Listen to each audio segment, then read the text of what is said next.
మహాశివరాత్రి రోజు రుద్రతంత్రంలో పాల్గొని ఎలాంటి బలమైన సమస్యల నుంచైనా బయటపడే సంపూర్ణ శివానుగ్రహాన్ని పొందండి.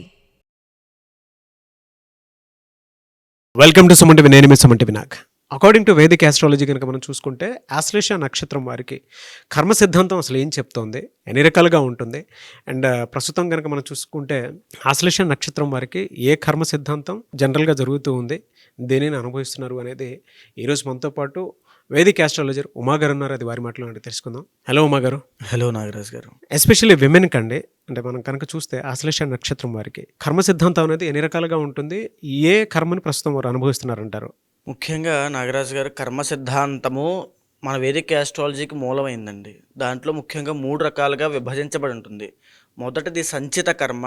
అంటే నేను అనే పదానికి అర్థం నా జీవాత్మ అని అర్థం. నా జీవాత్మ ఎప్పుడైతే ఆరంభమైందో అక్కడి నుంచి ఎన్ని జన్మలు నేను ఎత్తానో అన్ని జన్మల్లో నేను ఏవైతే కార్యాలు, పుణ్యకార్యాలైనా పాపకార్యాలైనా నేను చేసి ఉన్నానో దాన్ని కర్మ అంటారు.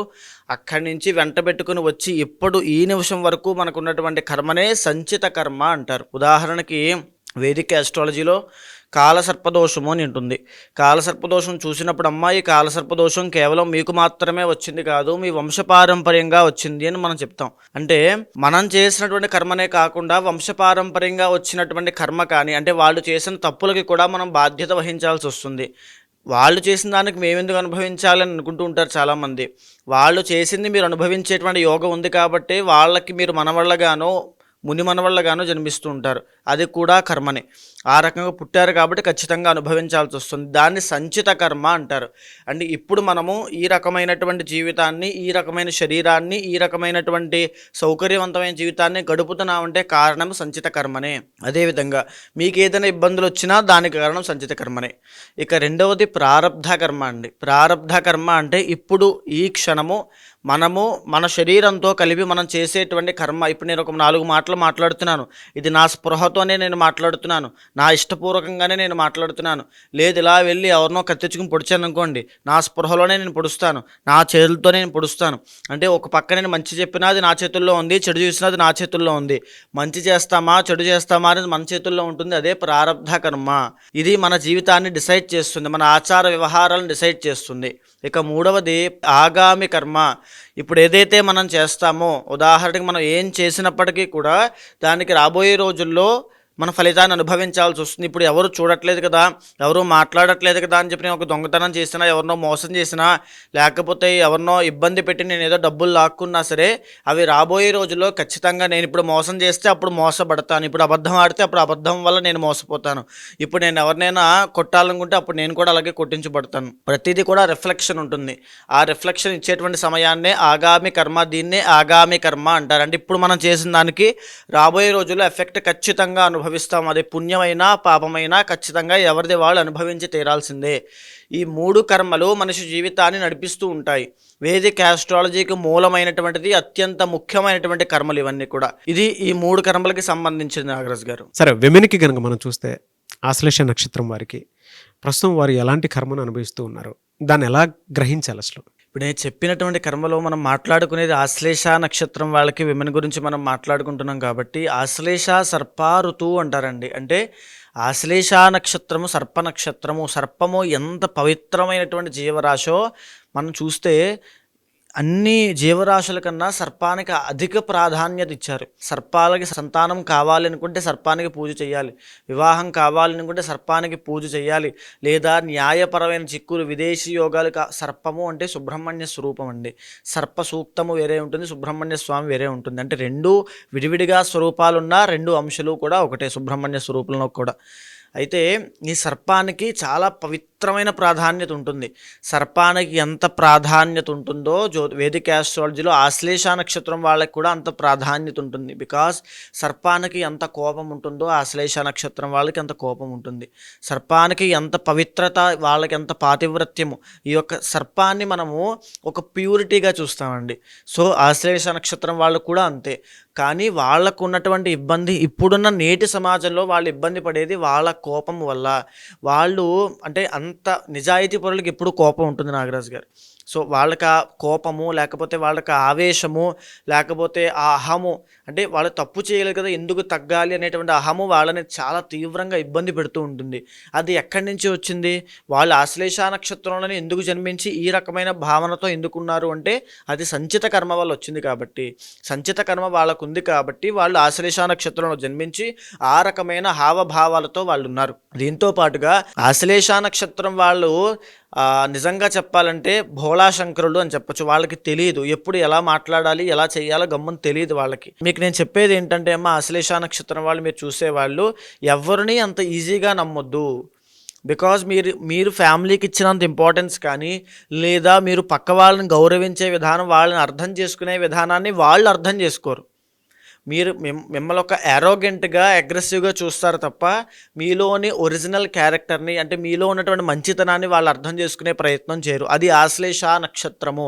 బయటికి పోర్ట్రే అయ్యేటువంటి ప్రొపగాండా మాత్రం చాలా యారోగెంట్ అని, ఈగోయిస్టిక్ పర్సన్ అని, సైకిక్ అని. సో ఈ రకంగా మీకు పోర్ట్రే అవుతుంది మీ యొక్క భావన అంతా కూడా మీ మీద. ఇలా దేని సంచిత కర్మ వల్ల? సంచిత కర్మ అంటే వల్ల. ఏం చెప్తుంది సార్ అది కంప్లీట్గా వీళ్ళు సంచిత కర్మ వల్ల యథార్థంగా చెప్పాలంటే వీళ్ళు ఆ కోప ఆవేశాలతో, లేకపోతే ఆ అహంకారముతో, లేకపోతే వాళ్ళు ఆలోచించేటువంటి విధానంతోనే వీళ్ళ జీవితంలో కొన్ని ఒడిదుడుకులకు ఎదుర్కొంటారు. కంప్లీట్గా జీవితం ఒక స్థాయికి వెళ్ళిన తర్వాత కొలాప్స్ అయిపోయినా అది వాళ్ళ వల్లే జరుగుతుంది. స్వయంకృతాపరాధములు అంటారు. అంటే వాళ్ళు సొంతంగా వాళ్ళు చేసుకునే తప్పిదములు, వాళ్ళకి తెలుసో తెలియకో చేసుకునే కర్మ. ఎక్కువ శాతం ఆశ్లేష నక్షత్రం వాళ్ళకి కాలసర్పదోషం ఉంటుంది. ఈ మాట గుర్తుపెట్టుకోండి. బికాజ్ ఆఫ్ సంచిత కర్మ. ఇందాక మనం మాట్లాడుకున్నప్పుడు కూడా వేదిక్ ఆస్ట్రాలజీలో కాలసర్పదోషాన్ని మన సంచిత కర్మకి ఎగ్జాంపుల్గా చెప్పుకున్నాం.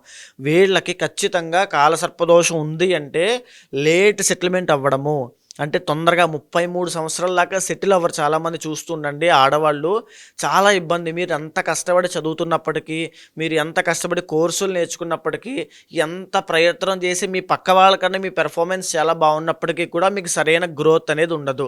మీకు ఆ వాల్యూ అనేది ఇవ్వరు. సో ఏంటంటే ఒక నెగిటివ్ ఎనర్జీలా మీకు అనిపిస్తూ ఉంటుంది. ఏంటిది నాకు మాత్రం ఎందుకు ఇలా జరుగుతోంది అనిపిస్తూ ఉంటుంది. రెండవది ఆశ్లేష నక్షత్రము బుధుడికి సంబంధించిన నక్షత్రము, వాక్చాతుర్యం ఉన్నటువంటిది, తరువాత వ్యాపారవేత్తలుగా ఎదిగేటువంటి నక్షత్రము. కానీ ఈ యొక్క కాలసర్పదోషంతో జన్మించిన వాళ్ళకి ఈ వ్యాపారంలో వృద్ధి పొందేటువంటిది కానీ, ఇప్పుడు మనం ఏం చెప్పానండి, వాక్చాతుర్యం ఉన్నటువంటి నక్షత్రం అని చెప్పాను. అదే వీళ్ళకి కాలసర్పదోషం ఉంది అనుకోండి, ఆ మాట ద్వారానే ఇబ్బందులు వస్తాయి. ఆ స్ట్రైట్ ఫార్వర్డ్నెస్గా మాట్లాడడం వల్ల ఇబ్బందులు వస్తాయి. నువ్వు ఏదో ఇలా అన్నావు అందుకే ఇలా జరిగింది, నువ్వు ఇలా అన్నావు అందుకే మీ మీద మేము అన్నాం. సో ఈ రకమైనటువంటి గొడవలు, తగాదాలు, కలహాలు ఎప్పుడు జరుగుతూనే ఉంటాయి. అదేవిధంగా ఈ యొక్క ఆశ్లేష నక్షత్రం వారికి జనరల్గానే ఆడవాళ్ళకి బాగా గుర్తుపెట్టుకోండి, మ్యారీడ్ లైఫ్లో ఇబ్బందులు వస్తాయి. ఎక్కువ శాతం డివోర్స్ తీసుకునేటువంటి ఛాన్సెస్ ఎక్కువ ఉన్నటువంటి నక్షత్రము, 2 మ్యారేజెస్ అయ్యేటువంటి నక్షత్రం కూడా ఇదే. అత్తగారితో ప్రాబ్లమ్స్ వస్తుంటాయి. అత్తగారు మిమ్మల్ని సరిగ్గా అర్థం చేసుకోలేకపోవడం, లేకపోతే అనుమానాలు చాలా పెరగడము విపరీతంగా. ఏమి చేసినా చేయకపోయినా అనుమానాలు చాలా విపరీతంగా ఉంటాయి. అవమానాలు కూడా దానివల్ల వస్తాయి. మీ పేరుని చెడ్డగా, నెగిటివ్గా పోర్ట్రే చేయడానికి చాలామంది ఉంటారు ఆశ్లేష నక్షత్రం మీద, ఉమెన్ మీద. ఖచ్చితంగా వాళ్ళ మీద టార్గెట్స్ అనేవి చాలా ఉంటాయి. మనము చూస్తూ ఉంటామండి మన సొసైటీలో ఒక్కొక్కరిని కావాలని ఆ అమ్మాయి చాలా శంకిని టైప్ అమ్మాయి అని మనం మాట్లాడుతూ ఉంటారు చాలామంది. సో ఈ ఆశ్లేష నక్షత్రాన్ని ఆ రకంగా టార్గెట్ చేస్తారు. వాళ్ళ మైండ్ పోర్ట్రే చేస్తారు. ఇలా ఉంటారు ఎమోషనల్ బ్లాక్మెయిల్స్ చేస్తారు వీళ్ళని. వీళ్ళు ఏంటంటే చాలా ప్యూర్ అండి. వాళ్ళు ఎదుటి వ్యక్తితో కోపంగా మాట్లాడుతున్నారంటే వాళ్ళు అవతల వ్యక్తి ఏదో ఇబ్బంది ఉందనే కదా మాట్లాడతారు వీళ్ళు. సో ఆ రకంగా వీళ్ళకి పరిచయం అయ్యే వాళ్ళు కూడా అలాంటి వాళ్ళే ఉంటారు. అదే సంచిత కర్మ, అదే వీళ్ళకు ఉన్నటువంటి ప్రాబ్లం సంచిత కర్మ వల్ల వాళ్ళకి అలా జరుగుతూ ఉంటుంది. వీళ్ళు ఎవరితో తిరిగినా వాళ్ళు వీళ్ళని కిందకు తొక్కాలనో, వెనకాలకు వెళ్ళి అవహేళన చేయాలనో మాట్లాడతారు తప్ప వీళ్ళకి సపోర్ట్ చేసే విధంగా ఉండరు. సో అది వీళ్ళకు ఉన్నటువంటి ఇబ్బంది. అని ఓవర్ ఎమోషనల్, వీళ్ళు చాలా సెన్సిటివ్. మళ్ళీ పైకి మాత్రం ఒక గంభీరంగా ఏమైనా కనిపించినప్పటికీ కూడా చాలా సెన్సిటివ్ అండ్ చాలా ఎమోషనల్. ఒక మాటని, ఒక పరిస్థితిని ఎవరికైనా బాగాలేకపోతే దాన్ని తీసుకోవడం ఏది చేయలేదు. చాలా దానగుణం ఎక్కువ ఉంటుంది. మ్యారీడ్ లైఫ్లో కూడా ఈ రకమైనటువంటి ప్రాబ్లమ్సే వీళ్ళకు ఉంటాయి.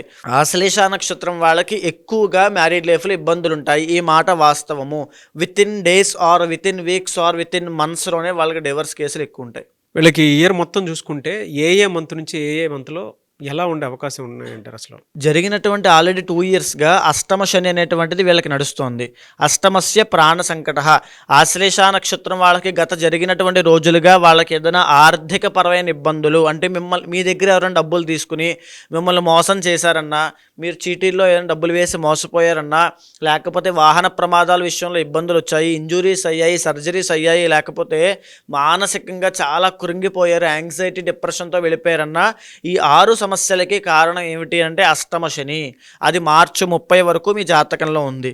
ఓకే, ఇది ఇక్కడ వరకు మార్చి 30 దాకా అష్టమ శని ఉంది. అష్టమ శని వెళ్ళిపోయిన తర్వాత ఎలా ఉంటుంది అని చూస్తే ఇప్పుడు ప్రజెంట్ టైమ్స్లో వీళ్ళకి గురుడు 11th హౌస్లో ఉన్నాడు, వృషభంలో. ఇది చాలా అద్భుతమైన యోగము. అంటే ధన సంబంధిత విషయాల్లో ఒక పక్క అష్టమ శని ఉంది, ఒక పక్క గురుడికి సంబంధించిన బలం ఉంది. ఎప్పటి వరకు? మే 15 వరకు. అంటే వీళ్ళు డబ్బులు బయటికి ఇవ్వకూడదు. మీకు ఆశ్లేష నక్షత్రం వాళ్ళు మీకు చెప్తున్నానమ్మా, మీకు తెలియదు, మిమ్మల్ని మోసం చేసి మిమ్మల్ని మార్చి ఇన్ఫ్లుయెన్స్ చేసి మీ దగ్గర డబ్బులు తీసుకునే ప్రయత్నం చేస్తారు, లేదా పరిస్థితులన్నీ కూడా మీతో డబ్బులు ఖర్చు పెట్టించే విధంగా, డబ్బులు ఎక్కడో అక్కడ ఇన్వెస్ట్ చేసే విధంగా చేస్తాయి. కానీ అదంతా ఒక ట్రాప్ బికాజ్ ఆఫ్ అష్టమ శని అండ్ సంచిత కర్మ. సో ఎక్కడ ఇన్వెస్ట్ చేయొద్దు, చాలా జాగ్రత్తగా వాటిని దాచుకునే ప్రయత్నం చేయండి. ఇంకా బాగా చెప్పాలంటే మే 15 వరకు ఇలా ఉంటే మే 15వ తారీఖు తర్వాత గురుడు మిథునంలోకి ఎంటర్ అయిన తర్వాత 12వ స్థానంలోకి గురుడు. ఇప్పటిదాకా ఇన్కమ్ ఉంది కాబట్టి దాచుకునే ప్రయత్నం చేయండి అని చెప్పాను. కానీ రాబోయే రోజుల్లో ఇన్కమ్ కూడా పోయేటువంటి అవకాశం ఉంటుంది. ధన నష్టములు అంటే మీరు ఏదైతే పని చేస్తున్నారో అందులో మీ పెర్ఫార్మెన్స్ తగ్గిపోవడము బికాజ్ ఆఫ్ ప్రారబ్ధ కర్మ. ఎప్పుడైతే గురుబలము లేదో మీ పెర్ఫార్మెన్స్, మీ కాన్సన్ట్రేషన్, మీ అన్నీ పోతాయి, ఆ డీవియేషన్స్ అనేవి పెరుగుతాయి. దానివల్ల మీ ఆదాయం తగ్గిపోతుంది.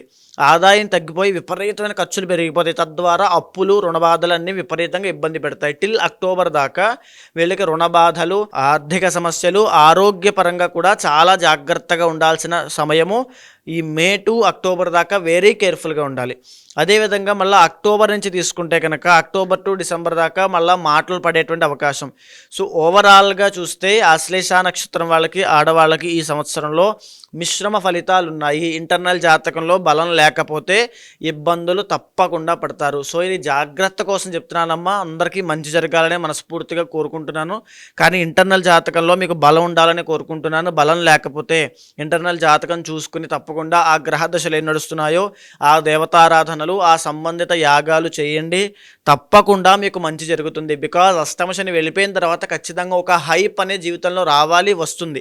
కానీ ఇంటర్నల్ జాతకంలో బలం లేకపోతే అది రాదు. అది బలం పెంచుకోవడం కోసం యాగం చేయండి, తప్పకుండా వస్తుంది. ఎలా సార్ అంటే జనరల్గా వీళ్ళకి ఏ రోజు ఏ వారం ఎక్కువ కలిసి వచ్చే? సోమవారం అండి. సోమవారము, బుధవారము అద్భుతంగా వీళ్ళకి కలిసి వచ్చే రోజులు. మీరు బిజినెస్ చేయాలనుకుంటే బుధవారం ప్రారంభం చేయండి, లేదా ఇంకా ఏ కార్యమైనా సోమవారం ప్రారంభం చేయండి. వివాహ సంబంధిత విషయాలు కూడా బుధవారం నాడే ప్రారంభం చేయండి, సోమవారం వద్దు. అయితే కర్మ సిద్ధాంతం ప్రకారం కనుక మనం చూసుకుంటే వారు అనుభవిస్తున్నటువంటి కర్మలు ఏవైతే ఉంటాయో వాటి నుంచి ఒక్కొక్క రిలీఫ్ కోసం అయినా సరే ఎలానంటే జనరల్గా అడుగుతూ ఉన్నాను, ఎలాంటి రెమెడీ పాటిస్తే బాగుంటుందంటారు? మేజర్గా నాగరాజు గారు, మనము ఏ కర్మతో బాధపడుతున్నా అది కర్మనే, అది కష్టమే. ఖచ్చితంగా చాలామంది ఇప్పుడు మనం చూసిన వాళ్ళు చాలామంది యాక్యురేట్గా చెప్తున్నారండి అంటున్నారు. మన అపాయింట్మెంట్ తీసుకుని జాతకం చెప్పించుకుంటున్నారు. కానీ జాతకం ద్వారా మనకు తెలుస్తుంది ఏ ఏ సమస్యలు ఉన్నాయి, ఎప్పటి వరకు ఉంటాయి, మనం దానికి ప్రికాషన్ తీసుకోవాలని. దానికి సంబంధించిన పూజలు ఖచ్చితంగా ఆచరించడం వల్ల మాత్రమే ఆ కర్మ అనేటువంటిది నాశనం అవుతుంది. ఆ కారణం వల్లనే ఈ మహాశివరాత్రి పర్వదినాన్ని పురస్కరించుకుని కర్మ ప్రాయశ్చిత్త రుద్రతంత్రము అనేటువంటి కార్యక్రమాన్ని ఏర్పాటు చేయడం జరిగింది. ఆ రుద్రా నక్షత్రం వాళ్ళైనా, లేకపోతే ఏ నక్షత్రం వాళ్ళైనా, ఏ రాశి వాళ్ళైనా సరే ఈ యొక్క కార్యక్రమంలో పాల్గొనండి. ఎందుకు అని అంటే మనం ఎన్నో జన్మల నుంచి మనం చేసుకున్నటువంటి కార్యములు అంటే కర్మలు మనల్ని వెంటాడుతూ ఉంటాయి, పాపకర్మలు. అది ఏ నిమిషాన మనకి ఎలా ఉంటుందో మనం చెప్పలేము. అపమృత్యు గండాలు రావచ్చు, లేకపోతే మ్యారీడ్ లైఫ్లో ఇబ్బందులు రావచ్చు, మిస్క్యారీ లాంటి సంతాన సమస్యలు రావచ్చు, సడన్ చేంజెస్ రావచ్చు జీవితంలో. ఇవన్నీ కూడా జాతకంలో కర్మ వల్లే సంభవిస్తూ ఉంటాయి. ఆ కర్మని నాశనం చేసుకోవడం తప్పకుండా చాలా అవసరం అండి. అది ఓన్లీ మహాశివరాత్రి నాడు మాత్రమే సాధ్యం అవుతుంది. త్రిదళం త్రిగుణాకారం త్రినేత్రం చత్రయాయుధం త్రిజన్మ పాప సంహారం ఏకబిల్వం శివార్పణం. ఒక్క ఏకబిల్వాన్ని మనం సమర్పించడం వల్ల త్రిజన్మ పాప సంహారం, 3 జన్మల పాపం పోతుంది. కానీ ఆ రోజు మనం చేసేటువంటి కార్యక్రమంలో ఎన్నో విశేషమైనటువంటి శివకార్యములు చేస్తున్నాం. వాటి వల్ల ఎంతటి కర్మ నాశనం అవుతుందో ఆలోచించండి. ఏవైనా కోరికలు, ఏవైనా బలమైన సమస్యలు ఏమున్నా సరే, మీరు కాకపోయినా, మీరు రాలేకపోయినా తప్పకుండా 10 మంది భక్తులను తయారు చేయండి. 10 మందికి ఆది దంపతులు అనుగ్రహం పొందేలా 10 మందికి ఈ విషయాన్ని చెప్పండి. 10 మంది కార్యక్రమంలో పాల్గొనేలా చేయండి. ఎప్పుడు ఎక్కడుండే అవకాశం ఉంటుందన్న? ఫిబ్రవరి 26వ తారీఖు సాయంత్రము, అంటే ఇంచుమించుగా రాత్రి 8 గంటలకు ప్రారంభమయ్యి ఆ జాగరణ అంతా కూడా స్వామి సన్నిధిలోనే ఉదయం సూర్యోదయం అయ్యేంత వరకు జరుగుతుంది. శివరాత్రి జాగరణ ఉంటుంది తప్పకుండా, అవునండి. ఓకే. రాత్రంతా జాగరణలోనే ఈ యొక్క స్వామి లింగోద్భవ కాల పూజలు అంటారు. లింగోద్భవ కాలం స్వామి ఏదైతే సమయంలో ఆవిర్భవించారో ఆ సమయంలో మాత్రమే ఇది చేయాలి. సో మనం చేసేటువంటి కార్యక్రమము హైదరాబాద్ శ్రీనగర్ కాలనీ సత్యసాయి సేవా నిగమాగమం అనేటువంటి ప్రదేశంలో జరుగుతోంది.